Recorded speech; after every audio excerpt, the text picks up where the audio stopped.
Hi friends, welcome to Rani's kitchen. నేను మీ రాణి. ఈరోజు snacks recipe చూద్దామండి.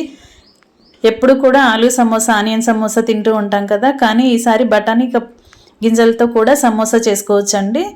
బఠానీ బ్యాగ్స్ అంటాం. చాలా చాలా క్రిస్పీగా టేస్టీగా ఉంటాయండి. లోపల కర్రీ అనేది చాలా కమ్మగా అనిపిస్తుంది.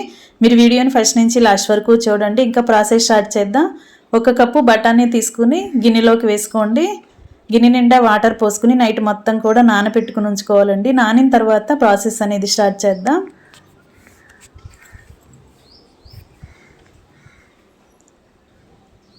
ఇవి మార్నింగ్ కల్లా చూసినట్లయితే బాగా నాని ఉంటాయి. నానిన తర్వాత 1 కప్పు మైదా పిండిని తీసుకుని ఒక గిన్నెలోకి వేసుకోండి. దానిలోకి కొంచెంగా సాల్ట్ వేసుకుని 1 టేబుల్ స్పూన్ ఆయిల్ వేసుకుని వాటర్ పోసుకుని కొంచెంగా వాటర్ పోసుకుంటూ పిండిని చపాతీ ముద్దలాగా రెడీ చేసుకోండి. పూరీ పిండిలాగా కలుపుకోండి. మరి గట్టిగా కాకుండా కొంచెం సాఫ్ట్గానే కలుపుకోండి. ముందుగా మనం వేసుకున్న ఆయిల్ని పిండికి బాగా రఫ్ చేస్తూ పట్టించినట్లయితే పిండి అనేది ఇలా ముద్దగా వస్తుందండి. ఇప్పుడు కొంచెంగా వాటర్ పోసుకుంటూ పిండిని పూరీ పిండిలాగా రెడీ చేసుకోండి. ఫ్రెండ్స్, నా ఛానల్ని ఫస్ట్ టైం వాచ్ చేసిన వారు సబ్స్క్రైబ్ చేసుకుని పక్కనే ఉన్న బెల్ బటన్ని క్లిక్ చేయండి. నేను పెట్టబోయే రెసిపీస్ అన్నీ మీ ఫోన్కి నోటిఫికేషన్కి వస్తే ఓపెన్ చేసి చూడండి. రెసిపీస్ కానీ వాటి ప్రాసెస్ కానీ మీకు నచ్చినట్లయితే ఛానల్ని సబ్స్క్రైబ్ చేసుకోండి. మీరు కూడా కుక్ చేసి ఫ్యామిలీకి సర్వ్ చేయండి. పిండి అంతా కూడా ఇలా సాఫ్ట్గా కలుపుకున్నాం కదా, పిండి చేతికి అంటుకోకుండా చక్కగా ఇలా రెడీ అవ్వాలండి. అంతవరకు కలుపుకొని మూత పెట్టుకుని ఒక 2 గంటల పాటు నాననివ్వండి. నానిన తర్వాత చూద్దాం. ఇప్పుడు బఠానీ గింజల్ని చూద్దామండి. బాగా నానిన గింజల్ని తీసుకోండి. వీటిని 2-3 సార్లు బాగా కడుక్కోండి. ఇలా నానాలండి. పై స్కిన్ ఈజీగా రిమూవ్ అయిపోతుంది కదా. ఇంతవరకు నానిన తర్వాత ఒక గిన్నెలోకి వేసుకోండి. దీంట్లోకి కొంచెంగా సాల్ట్ వేసుకోండి. చిటికెడు పసుపు కూడా వేసుకోండి. ఇవి 2 వాటర్లో కలిసేంత వరకు బాగా కలుపుకోండి. ఇప్పుడు మూత పెట్టుకుని ఈ గిన్నెని కుక్కర్లో పెట్టుకుని 5 నుంచి 6 విజిల్స్ వచ్చేంత వరకు ఉడికిద్దామండి. వాటర్ అనేవి ఎక్కువగా పోసుకున్నట్లయితే విజిల్స్ ఎక్కువగా రావచ్చండి. అప్పుడు గింజలు అనేవి చాలా మెత్తగా ఉడుకుతాయి. ఉడికిన తర్వాత ఈ వాటర్ అన్నీ కూడా తీసేసుకుందాం.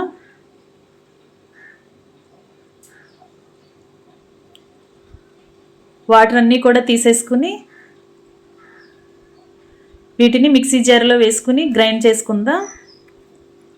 మరీ మెత్తని ముద్దలాగా కాకుండా కొంచెం బరకగానే గ్రైండ్ చేసుకోండి. బఠానీ పలుకులు అనేవి మనం స్నాక్స్ తినేటప్పుడు పంటికి తగులుతూ ఉండాలండి. ఈ విధంగా గ్రైండ్ చేసుకోండి.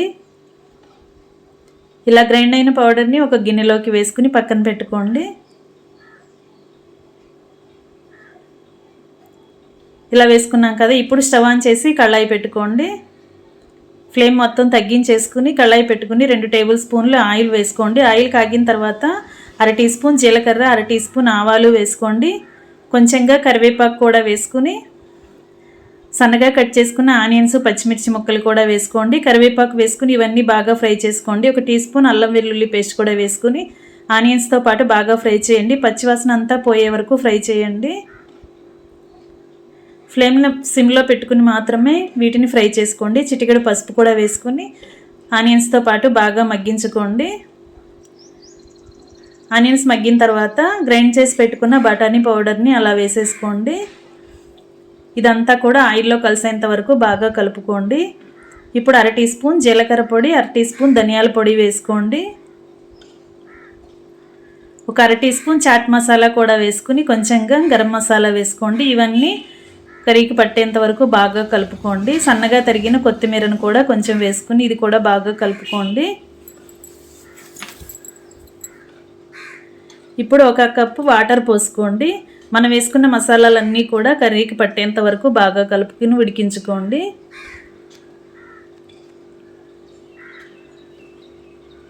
ఇలా బాగా కలుపుకోండి. ఇప్పుడు ఒక 1/2 టీ స్పూన్ కారం కూడా వేసుకుని కారం అంతా కూడా కర్రీలో కలిసేంత వరకు బాగా కలిపి ఉడికించుకోండి. వాటర్ అన్నీ కూడా ఎగిరిపోయి కర్రీ అనేది ముద్దలాగా వచ్చేంత వరకు ఉడికించుకోండి. ఇంకా స్టవ్ ఆఫ్ చేసుకుని పక్కన పెట్టుకోండి. కర్రీ పక్కన పెట్టేసుకుని ఇప్పుడు నానబెట్టుకున్న మైదా పిండిని చూద్దాం. పిండి అనేది చాలా సాఫ్ట్గా నానిందండి.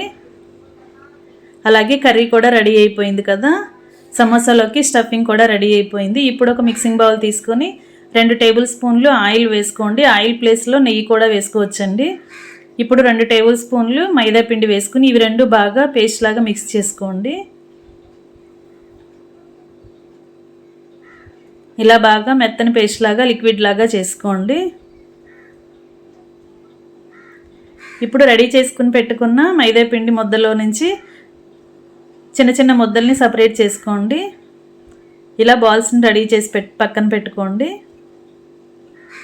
ఇప్పుడు చపాతీ పీటకి పొడిపిండిని అప్లై చేసుకుని ఒక్కొక్క బాల్ని చపాతీలాగా ఒత్తుకోండి. మరి మందంగా లేకుండా కొంచెం పలచగానే ఒత్తుకోండి. వీలైనంత పలచగా ఒత్తుకున్నట్లయితే స్నాక్స్ తింటున్నప్పుడు చాలా క్రిస్పీగా అనిపిస్తాయండి. మెత్తగా లేకుండా క్రిస్పీగా ఉంటాయి. అందుకే ఇలా వీలైనంత పలచగా ఒత్తుకోండి. ఇదే విధంగా మిగిలిన పూరీ పిండిని కూడా ఇలాగే పూరీలను చేసుకుని రెడీ చేసుకోండి. మనం రెడీ చేసి పెట్టుకున్న పూరీ బాల్స్ అన్నీ కూడా ఇదే విధంగా చేసుకుని రెడీ చేసుకోండి. ఇప్పుడు నెక్స్ట్ ప్రాసెస్ చూద్దాం.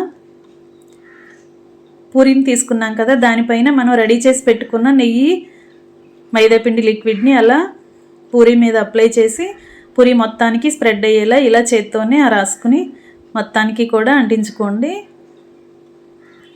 ఇప్పుడు పొడిపిండిని దానిపైన డస్ట్ చేయండి. ఇలా స్ప్రింకిల్ చేస్తూ పొడిపిండిని కూడా అప్లై చేసుకున్నట్లయితే పూరీ అనేది అంటుకోకుండా ఉంటుందండి. ఇప్పుడు దానిపైన ఇంకొక పూరీ పెట్టుకుని ఇదే ప్రాసెస్తో దీనిని కూడా రెడీ చేయండి. కొంచెం నెయ్యిని అలా పైన అప్లై చేసుకుంటూ పొడిపిండిని చల్లుకుంటూ ఇదే విధంగా ఒక పూరీ మీద ఇంకొక పూరీ పెట్టుకుంటూ 4 పూరీలని ఇలా రెడీ చేసుకోండి. ఫ్రెండ్స్, ఇలా మనం మైదాపిండి నెయ్యిని అప్లై చేసుకుని అలాగే పొడిపిండిని కూడా డస్ట్ చేసుకున్నట్లయితే మనం తింటున్నప్పుడు పూరీ అనేది చాలా క్రిస్పీగా పొరలుగా కమ్మగా అనిపిస్తాయండి. అన్నీ కూడా ఇదే విధంగా రెడీ చేసుకోండి. 4 పూరీలని ఇలా రెడీ చేసుకుంటే సరిపోద్దండి. మరి ఎక్కువగా మందంగా ఎక్కువ పూరీలను కూడా వేయకూడదు.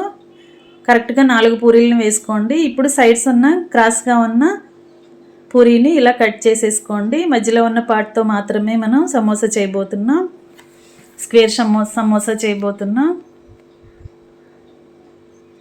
ఇలా నేను చూపించే విధంగా 4 సైడ్స్ కూడా వంకరగా ఉన్న పూరీ కట్ చేసేసుకుని పక్కన పెట్టేసుకోండి. వీటిని చివరిగా ఆయిల్లో డీప్ ఫ్రై చేసుకుంటే చాలా క్రిస్పీగా టేస్టీగా స్నాక్స్ అనేవి రెడీ చేసుకుని తినొచ్చు, పిల్లలకి పెట్టవచ్చు. వీటిని పక్కన పెట్టుకోండి. ఇప్పుడు ఇలా స్క్వేర్ షేప్లో ఉన్న పూరీని ఇలా నేను చూపించే విధంగా నిలువుగా అడ్డంగా కట్ చేసుకోండి. అంటే ఒక్కొక్క పూరీ 4 పీసెస్ రావాలండి. ఇలా 4 భాగాలుగా కట్ చేసి విడివిడిగా తీసుకోండి. ఇప్పుడు మనం 4 పూరీలని అంటించాం కదా, ఇప్పుడు 2 పూరీలని ఇలా ఓపెన్ చేసి పెట్టుకోండి. మనం పొడిపిండిని అప్లై చేసాం కదా, వీటిని ఈజీగా ఓపెన్ చేసి పెట్టుకోవచ్చండి. 2 పూరీ పీసెస్ని ఒక్కొక్క చోట పెట్టుకోండి. ఇదే విధంగా మనం కట్ చేసుకున్న పార్ట్స్ అన్నీ కూడా ఇలా ఓపెన్ చేసి పెట్టుకోండి.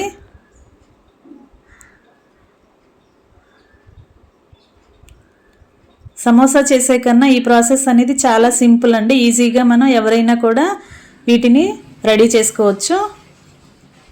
ఇలా ఓపెన్ చేసి పెట్టుకున్నాం కదా, ఇప్పుడు ఒక్కొక్క పూరీ మీద ఇలా మనం రెడీ చేసి పెట్టుకున్న కర్రీని ఒక్కొక్క స్పూన్ వేసుకోండి. ఇలా అన్నిటికీ సర్ది పెట్టుకోండి. ఇప్పుడు మనం రిమూవ్ చేసుకున్న పూరీ ఉంది కదా, దానిని చూద్దాం. ఇప్పుడు 4 వైపులా కూడా వాటర్ని అప్లై చేయండి. ఇలా బ్రష్తో కానీ వేళ్ళతో కానీ వాటర్ని అప్లై చేసినట్లయితే మనం డీప్ ఫ్రై చేసుకుంటున్నప్పుడు 4 మూలలా కూడా ఏమి ఓపెన్ అవ్వకుండా కర్రీ అనేది బయటికి రాకుండా ఉంటుంది. ఇలా 4 వైపులా కూడా కరెక్ట్గా పూరీని క్లోజ్ చేసి మొత్తం కూడా కవర్ చేసేయండి. 2 పూరీలని ఓపెన్ చేసాం కదా, 2 పూరీలని కింద పెట్టుకున్నాం, మధ్యలో కర్రీ పెట్టుకున్నాం, పైన ఒక 2 పూరీలను పైన అంటించామండి. ఇలా అంటించుకోండి. ఇలా చేసుకుని ప్లేట్లో పెట్టుకోండి. ఇదే విధంగా మిగిలిన వాటిని కూడా రెడీ చేసుకోండి. ఇలా రెడీ చేసుకున్నవన్నీ కూడా ప్లేట్లోకి పెట్టుకోండి. ఫ్రెండ్స్, ఈ స్నాక్స్ అనేవి పిల్లలే కదండి, పెద్దవాళ్ళు కూడా చాలా ఇష్టంగా తినొచ్చు. మనం బఠానీ కర్రీ పెట్టాం కదా, టేస్ట్ అనేది చాలా డిఫరెంట్గా అనిపిస్తుంది. చాలా చాలా బాగుంటుంది. ఆనియన్ సమోసా, ఆలూ సమోసా చేస్తూ ఉంటాం. ఒక్కసారి ఇలా నేను చూపించిన ప్రాసెస్లో బఠానీ సమోసా కూడా చేసి చూడండి, చాలా చాలా బాగుంటుంది. ఇలా రెండవ సమోసాని కూడా, స్క్వేర్ సమోసాని కూడా రెడీ చేసి పెట్టుకోండి. చుట్టూ మాత్రం అంచుల్ని గట్టిగా నొక్కి పెట్టుకోండి, లేదంటే ఆయిల్లో డీప్ ఫ్రై చేస్తున్నప్పుడు కర్రీ అంతా ఆయిల్లో కలిసిపోయి ఆయిల్ అంతా మాడిపోతుందండి. ఇలా అన్నీ కూడా రెడీ చేసుకోండి. ఇప్పుడు స్టవ్ ఆన్ చేసి కళాయి పెట్టుకుని డీప్ ఫ్రైకి సరిపడా ఆయిల్ పోసుకోండి.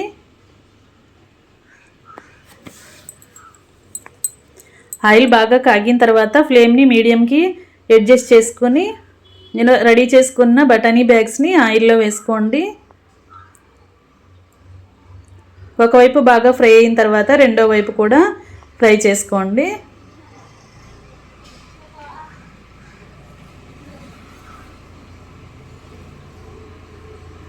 ఇదే విధంగా రెండో వైపు కూడా బాగా ఫ్రై అయిన తర్వాత ఆయిల్ నుండి తీసేసుకోండి. ఇలా ఆయిల్ నుండి తీసేసుకుని పక్కన పెట్టుకోండి. ఇదే విధంగా మిగిలిన పూరీ బ్యాగ్స్ని కూడా, బఠానీ బ్యాగ్స్ని కూడా ఆయిల్లో వేసుకుని డీప్ ఫ్రై చేసుకోండి. మనం మైదా పిండితో చేసిన రెసిపీ కదండి, చాలా ఈజీగానే ఇది క్విక్గా ఫ్రై అయిపోతుంది. డీప్ ఫ్రై చేయడానికి ఎక్కువగా ఫ్రై చేశారంటే టేస్ట్ అంతా చేదుగా వచ్చేస్తుందండి. ఈ కలర్లో ఫ్రై అయిన తర్వాత వెంటనే తీసేసుకుని ప్లేట్లోకి వేసేసుకోండి. ఇదే విధంగా మిగిలిన వాటిని కూడా ఆయిల్ నుండి తీసుకుని ప్లేట్లో వేసుకోండి.